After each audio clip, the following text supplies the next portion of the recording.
think that's where a lot of people go bad with a pup. They throw them in a pen and just throw feed to them every day. And to me, you got to make a connection with them. Some guys don't agree with me on that, but I think you got to have a good bond with a dog.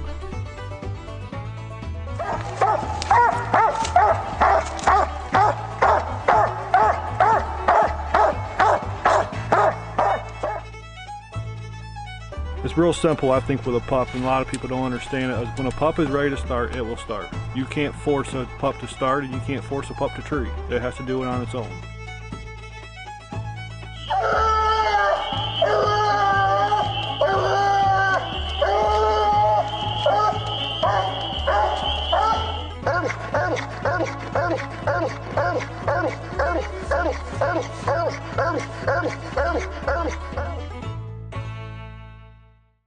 Hello and welcome to the Stark Outdoors Podcast. I'm your host, Clayton Stark. Today's episode is going to feature a bunch of interviews from the last time I went hunting with a great group of friends of mine. But before we get into these interviews, I'd just like to thank my sponsors. Without their support, none of this would be possible, so I'd just like to give a big thank you to Conkey's Outdoors Hound and Hunting Supply, Coon Dog Wear, Gun Dog House Stores, CoonHunterSupply.com with Razor Hunting Gear, Dogtra, Big Dog Lights, Bayou Legacy Game Calls with the Tree Shaker Coon Squaller, Treacle Creek Kennels and Hunting Supply. I'd also like to give a big thank you to all of you out there on Patreon. I've got lots of new people joining there every day, and I appreciate your support, and I'll mention you all by name at the end of this podcast. But I won't keep you waiting any longer. We'll get into today's episode where you get to meet some of my friends.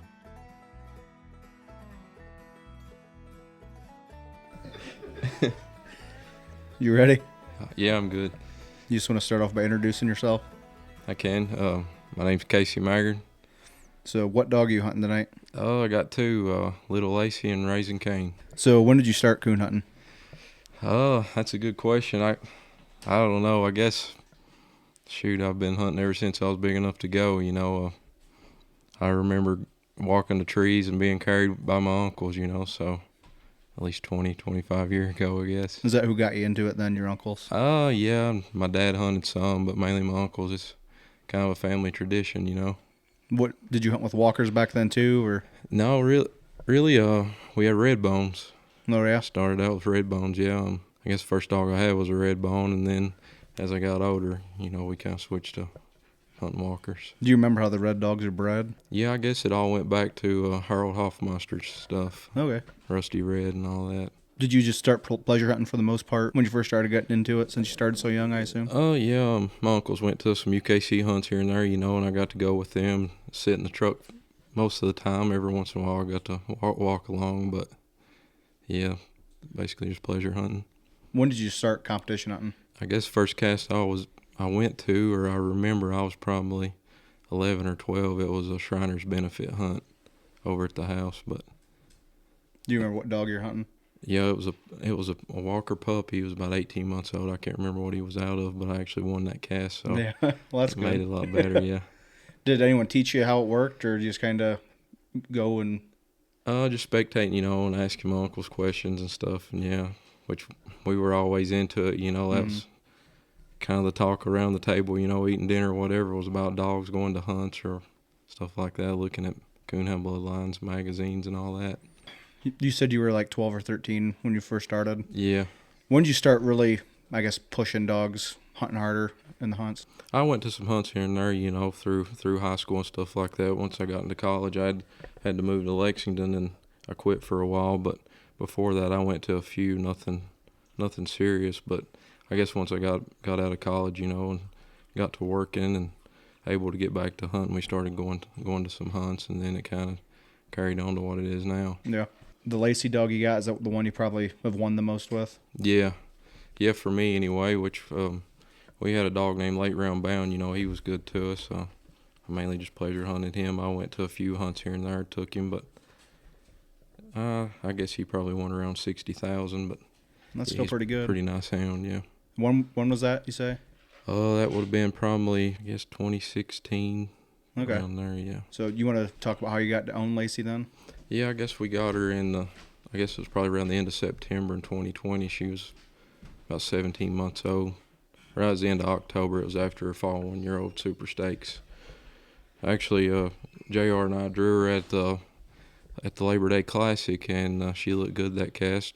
She treated 2 coons, and told that guy, which he's a guy from down there in the house, I said, if you decide to sell her, let us know. We're interested in her. And he said, well, I like to hunt her at her 1-year-old super stakes. And then after that, he called and said he was going to sell her, and he priced her, and we were fortunate enough to get her. What was the first big hunt you went with her? Well, we kind of just pleasure hunted, when we got her. And then I guess August of year before last, we went to Michigan Madness, hunted 3 nights, won 2 out of 3, and we hunted 1 round off and won it. And then after that, we kind of got started and went to some pro classics, got lucky and got in the Final Four, a few of them, hunted some off, and kind of the rest is history, Yeah. When you got her, with some dogs, when you buy it, when it's already older from someone else, there might be an adjustment period getting used to you. Was there any adjustment at all, or was it pretty much just... Oh, yeah, definitely. My uncle was the one that bought her, Jack, and I haven't told him this. I guess he'll hear it now, but I guess that first month I said, man, what have we done? You take her out there, cut her loose, she wasn't looking to get treed. When she did, she wasn't having her coons, and I guess a little while after that, me, JR, and I think Ben Hell and my buddy Robert, we went up to northern Ohio, hunted with Eddie Godfrey and a couple of them guys, and that second night she made 7 trees, had 7 coons, and after that, she kind of flipped the switch. Yeah.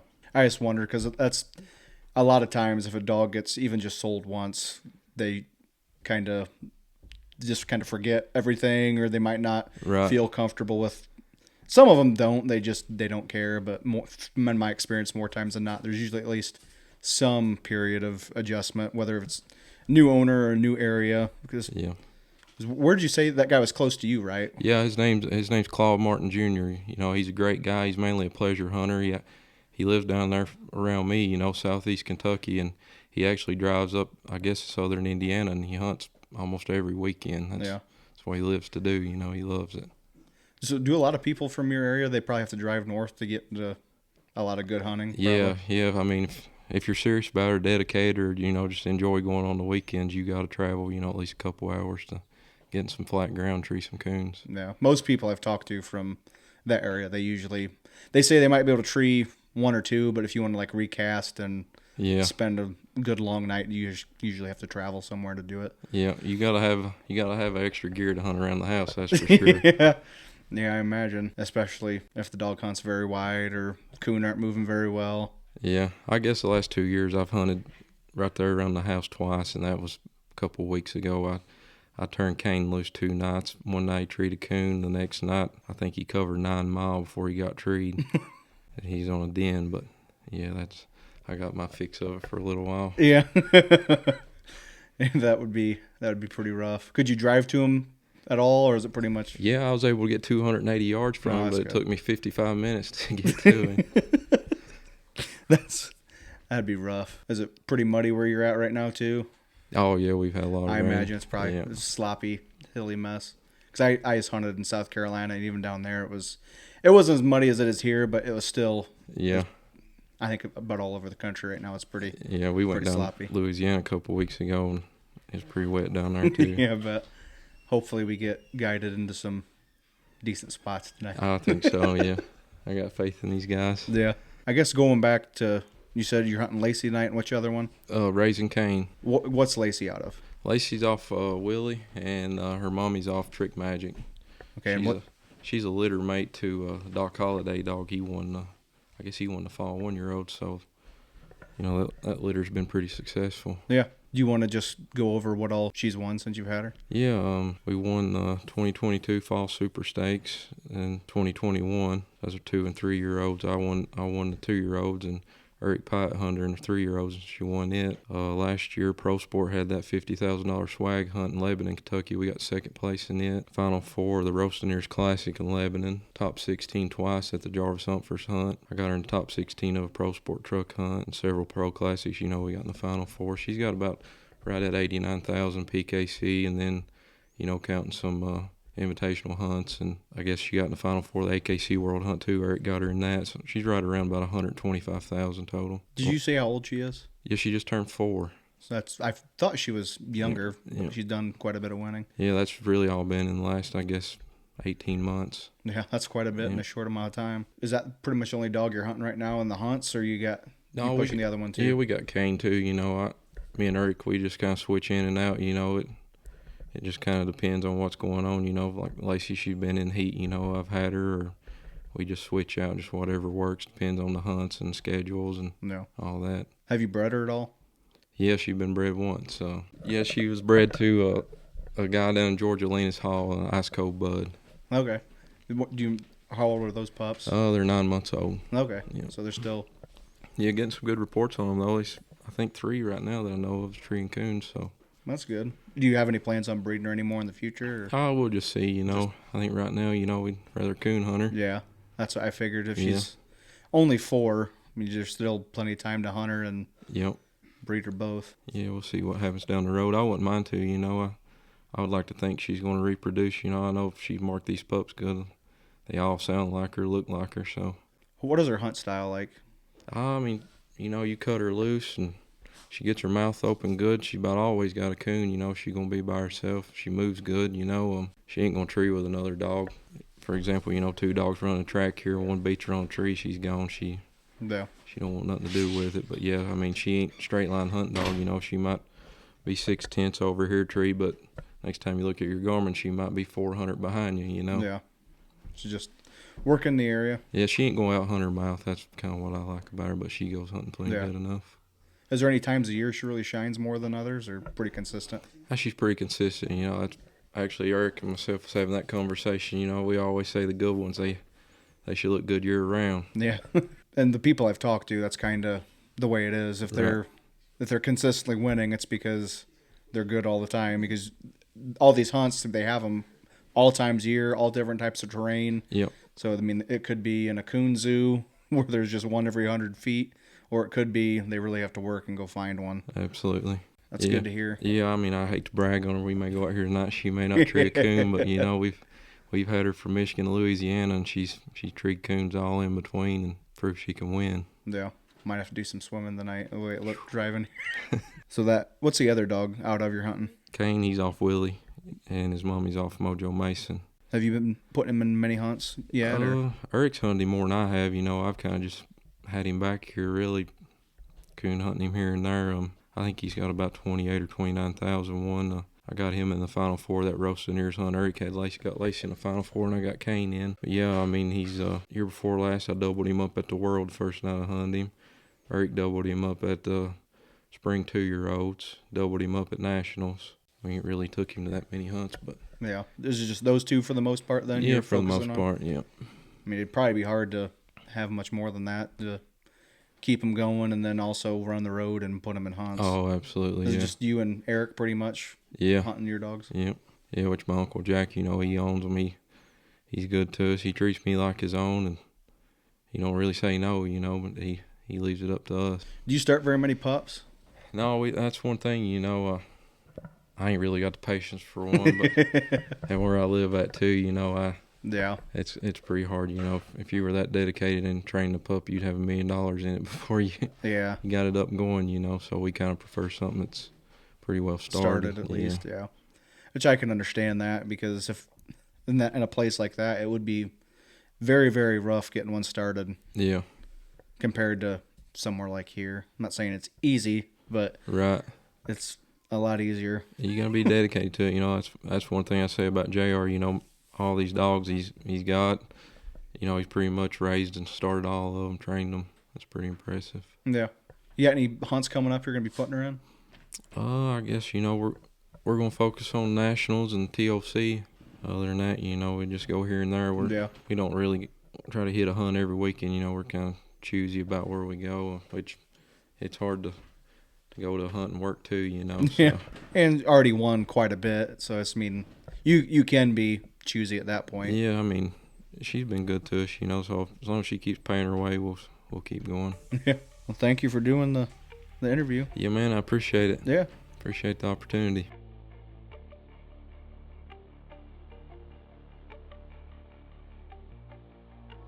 If you've been hunting for dogs for any amount of time, you know how important a quality bloodline is.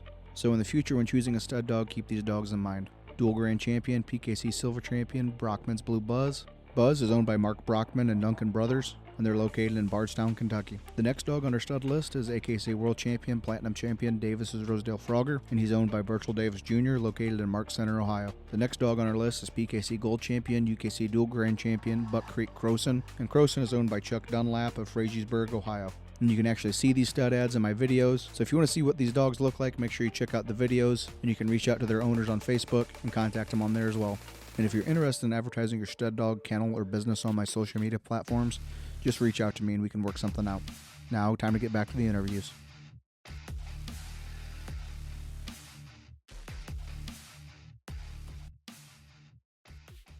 All right, let's do it. So you just want to introduce yourself to start off with? My name's Braden Jones. And when did you start coon hunting? I started when I was a little kid. My uncle used to take me you'd call him on coon season. He'd come take him maybe 3-4 times a year. Yeah. What type of dogs he hunt? He always had walker dogs. He had a lot of clover-bred dogs. There was a dog up around Rockville called Uplinger's Joe, I think it was.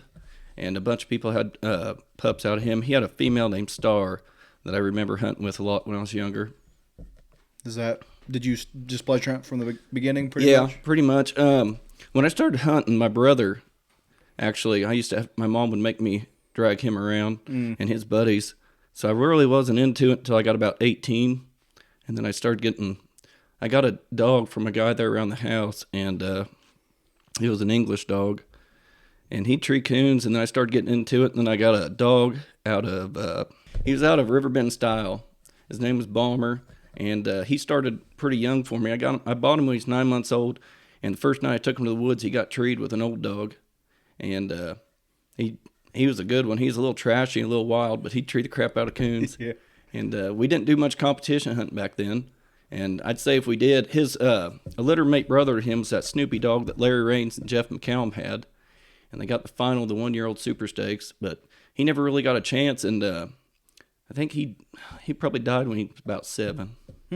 Where'd you go from there then once he died? So I kind of quit hunting him because I got a dog. My uncle had a dog named John. He was out of Collar Creek, Clint. And he bred him, or a guy there by the house bred him to a female called Texas Rose.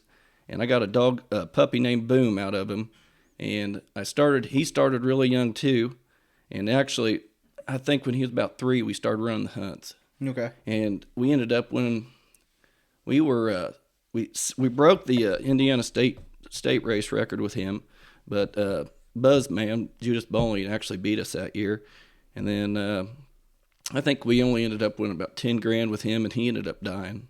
Jeez. So we had some bad luck there. Yeah. And then I hunted a couple dogs out of Slow Talking Stuff. I had some out of Blaze and Buzz, and I had a dog named Moto Man out of Blaze, and I won about $13,000-14,000 with him. And he actually just died of blasto. I think he was 5, and he died of blasto. Jeez. Yeah, I was partners with a guy by the name of Sonny Cox on him, and we spent a fortune trying to save him, but it was just they couldn't do nothing about it. It was too late by the time they figured out what it was, and so now we're hunting. Me and Kevin, my brother, and my buddy Cletus, we're hunting a dog named Wannabe Willy, because JR never would get us a Willy pup, so we went and got a little money pup and named him Wannabe Willy. But we finally did get us a female named Roman out of Willy. She's 6 months old, but she's got a special name. Kind of means a lot to all of us guys here, so we're hoping she's something special. Do you want to inform us where the name came from? No, not really. Okay. But no, it's just someone we met one time, pretty cool person, so we thought we'd name a dog after him. Yeah. So do you start very many pups? Actually, I do. I've started several out of, like I said earlier, I dealt with a lot with Mike Carroll, and I started several pups out of his line. I've sold them, and that's something I enjoy doing. I enjoy messing with pups, and I don't know. I don't run the hunts much because I don't have time. I've got kids, so it just works out better for me to start them and sell them. But, yeah. What are some of your methods you find better success with? I really don't know. I think different dogs are different. I'm one that I don't start them when they're super young. I let them mature a little bit because I don't like dealing with stupid stuff, and so I like to let them mature a little bit, and then I like working them on cage coon, and then I used to always have an older dog there I could take them hunting with, but anymore it seems like you don't have to have that, and I just start carrying them to the woods and hoping they figure the rest of it out, Yeah. And like Casey said, patience earlier. I guess I just got a lot of patience for them too. I let them. I don't know. I don't get angry at them. I can lay out there all night and listen to a pup run around just waller, and it doesn't upset me. I don't know why, but Yeah. it's something I can do. And then when they start training, it just really gets you fired up, and then you want to start hunting hard. So yeah, once they really start showing their opening some and trying a tree, that even if you were really, really frustrated, then it kind of goes away. You're like, okay, we're getting somewhere. We're getting somewhere. Yeah, we got a pup out here in the truck that's off of Melvin and shot through the fire. And me and Kevin over here, we've hunted him. We started him this past fall and hunted him all winter. And he was doing a lot of running, wanting a tree, and it was starting to get frustrating. But he finally come along, and now he's looking real nice. And like I said, it's got us fired up. Now we're starting to hunt pretty hard again with him. Is that what you're hunting tonight? He's out there. I don't know if we'll hunt him or not. I got Willy out there, so I'd say with all the dogs we got, we'll probably turn Willy loose. Yeah. So he's not. The Melvin pup's not refined yet, so he's not ready for the big group. The 15 dogs Yeah. we got. It might blow his mind a little bit. Yeah. Might blow my dog's mind a little bit. It happens. You never know what these things are going to look like when you turn them loose. Yeah. It'll be interesting. Is there anyone you want to mention or anything else you want to cover while you're...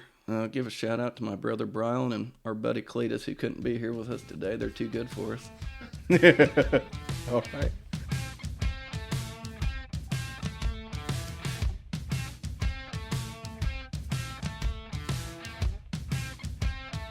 All right, you want to introduce yourself now? Yeah, Eric Emery here. Yeah, we did an episode with you a couple episodes ago. So Yeah. most people, if they've heard this, they know who you are. So you want to introduce yourself then? Yeah, I'm Chewy Roberts from Manchester, Kentucky. When did you start coon hunting? Yeah, I've coon hunted all my life. My uncles used to take me before I could walk. They'd pack me through the woods. What breed of dog did you start with? They started hunting. They hunted Walker dogs and English dogs. Probably the dog I hunted through high school and stuff was the English dog. Yeah. Do you remember how that was bred? Yeah, he was straight out of grizzly. Okay. You pleasure hunt for most part? Yeah, we just pleasure hunt. What are you hunting now? I ain't got nothing. Nothing now?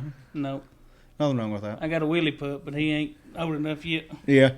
What's the mom? Slow talking patch female. Okay. That bred pretty good. Yeah. So you guys are starting a business together, I guess. You two and JR, you want to talk about that? Yep, we're going to start the business up selling hunting supplies, be primetime hunting supplies. Primetime hunting supplies. So do you have a store yet or trailer or what you... We're working on it. Should be here in the next couple of weeks. And you're going to sell pretty much everything for hunting supply wise, I assume? Yeah. Collars, leashes, all that. Any Willy merchandise? Can you get autographed Willy pictures? I don't know. We'll talk to JR about that one. Yeah. Any big hunts you're going to be going at coming up? Yeah, our first hunt will be the Super Stakes, I think. And then the TOC zones, I think that's before the Super Stakes. And then after that, I believe we got Walker Days. April's pretty busy. I think there's a bunch of hunts that month. And we're going to try to beat all of them. And then I think the following month of May, we're going to try to hit Bluetick days and Redbone days and try to hit PKC Black and Tan days for the local guys to kind of get them involved with us and let them know what's going on. All right. Hopefully we can help everybody, and their support's what's going to make us be successful. So hopefully we can all work together and make a pretty good deal out of this. Yeah, so if you need any hunting supplies, make sure... I saw you have a Facebook page now, too, so you can get on there and look up Primetime Hunting Supply. That way, once they start going to more places, you can follow them on there and you know where they're going to be. And if you're at a hunt, look out for them if you need hunting supplies. Yep. All right, so I'm sitting here with J.R. Gray. I heard you're doing a Willy pup hunt coming up. Yes, sir. We're going to start it. It's going to be May the 19th and 20th. We're going to do a $200 entry. We're shooting for at least a $10,000 first place payout. And then, the more dogs, it's going to be 100% payback. So the more dogs, the more the payout's going to be. Is this the first time you've done this hunt? No, we done one back 2 years ago. I think we had over 30-something entries, and we paid out, I don't know, $8,500, and so it was pretty good first turnout. But the problem was all of his pups was so young, we had to wait just, so Yeah. I was like, instead of having a pup hunt this year, I'm going to wait, skip a year, and have it in March. But the way the hunts changed and everything switched up, so now we're looking at May. So we're going to have it May 19th and 20th. And where's that going to be located? Northern Kentucky, probably around Owington. Okay. We ain't got the exact location, but everybody's got Willy's Facebook page. They can get on there and check it out, and we'll keep posting. Okay. Yeah, I was gonna throw in here now. Prina just contacted me there yesterday, and so the first place winner is going to get a year's supply of Prina Pro Plan of their choice. Really? Yeah. Oh, that's and then awesome. they're going, like, everybody that signs up is going to get a small bag of Prina Pro Plan as well. So I was like, that's pretty cool. Yeah, that's really cool. So what's the stipulation? I guess just your dog has to be at a Willy, or is it just a pup hunt? Is there an age cutoff? There's no age, just as long as the dog is sired. By Willy. Willy's a sire. So. Okay. Well, then I'll have to talk to Birchall and see if he'll let me take it. Yeah, that'd be awesome. Hopefully we can get you come down and also do some videoing. But, if you're in the finals, I guess you'll have to hand that camera over to me. I'll just edit it so it looks like you're treating possums.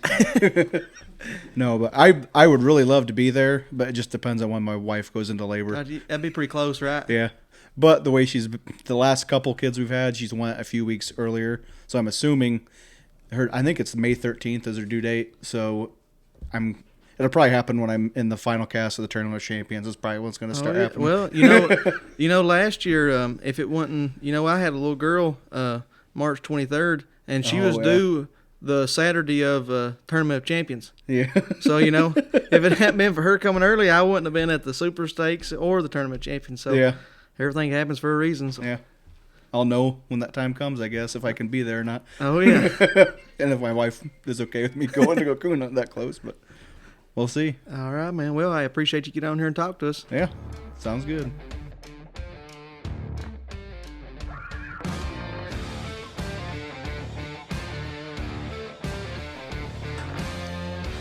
So you just want to introduce yourself, start off with?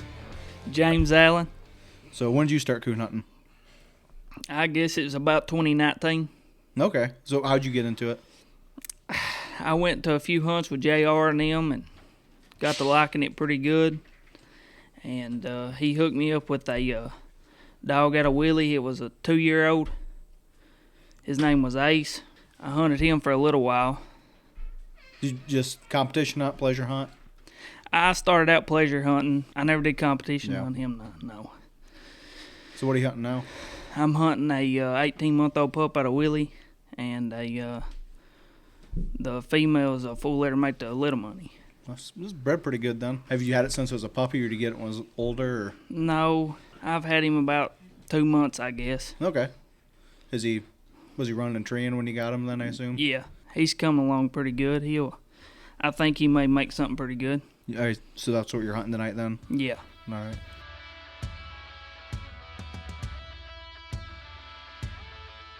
Well, I hope you all enjoyed meeting everyone. We had a great time before the hunt, sitting down, talking, and sharing stories. And afterwards, we ended up hunting 8 different dogs that night.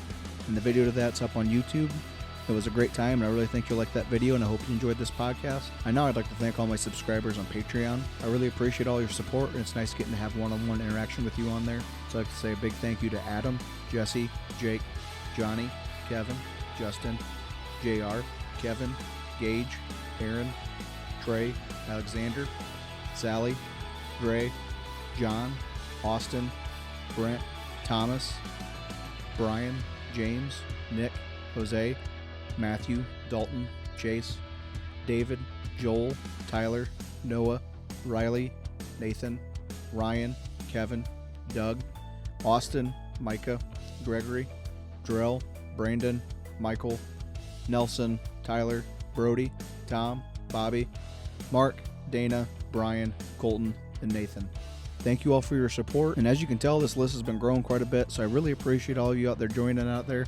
So I also just give a big thank you to Sam, Ryan, Mark, Lawrence, Gordon, Kyle, Ryan, Stephanie, Derek, Wyatt, Kendall, Brandon, Chase, Justin, Blake, Sedarius, Brian, Ricky, Brian, John, Angela, Joe, Rodney, Darnell, Austin, Dalton, Parker, Tyler, Jake, Tyler, Dylan, Caleb, Keston, Brandon, David, Brandon, Carson, AJ, Philip, Bradley, Eric, Alan, and Martin. Thank you all for your continued support, and I really appreciate it, and I'll talk to you next time.